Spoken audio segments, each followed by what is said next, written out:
I've been doing lots of endurance racing recently, and I've been competing in top split events like the Daytona 24-hour and the Indy 6-hour. I thought it would be cool to share how I prepare for these events, as when I started doing endurance races I couldn't find much about how to practice properly. Make sure to like and subscribe, and let's look at how I practice, plan and organise all of my endurance races. First of all, I always have a look at the event information on iRacing a couple weeks before the event to see the chance of rain and the start time, so I can practice my practice sessions to be at the same time in game. Then I go to the iRacing series and click test drive so I have the same conditions as the event will have. I start off by doing 10 to 20 laps just to learn the track or get used to it again. Then I'll replay my fastest lap and see if I notice anything wrong with my driving. If I see something, then I'll go back on track and fix it.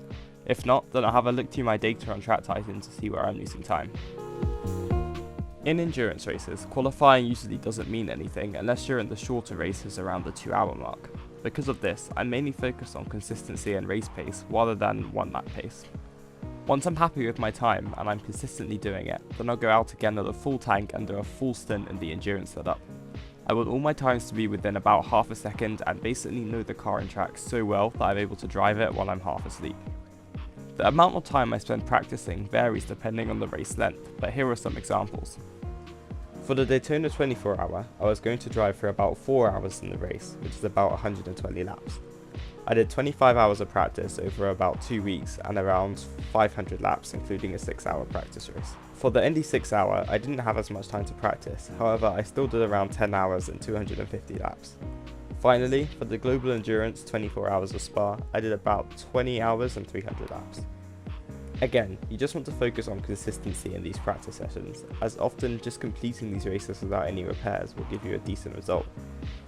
The next steps are just the final tweaks before planning the strategy and stuff, going over the data to find those last couple tenths and doing a few quali runs just in case you're qualifying. The next step is probably my favourite part, and that's calculating the fuel saving, tyre usage and stint planning. To do this, you'll need to make a stint plan. You can create your own, but me and my team use a free site called iRacing to create strategies. Use the data from one of your race runs for now and see how many stints you'll have to do. Often, there will be a stint or two at the end that you can cut off by fuel saving. To do this, you'll need to figure out how much fuel you need to save each lap to avoid pitting again. Refueling in endurance races can take nearly a minute in some cars, so if you can fuel save while still going fast, you can make up some massive time compared to your competitors later on in the race. To see if this is worth it, we calculate how much fuel we'd need to save each stint or lap. We then have a fuel target, which is the amount of fuel we want to use per lap. We then give this a try in practice sessions and compare to the normal race runs. If it's too slow to save that much, then we won't try it in the race. If we can do it while still going fast, we'll do that and then update the stint plan with the new fuel usage and lap times. Now, the tyre strategy. You'll only need to change these when you pit for fuel. You won't need to pit separately. Have a look at your data from your race runs and look at your tyre wear and lap times. If your tyres haven't worn loads and there's no lap time drop off, it might be worth double stinting them.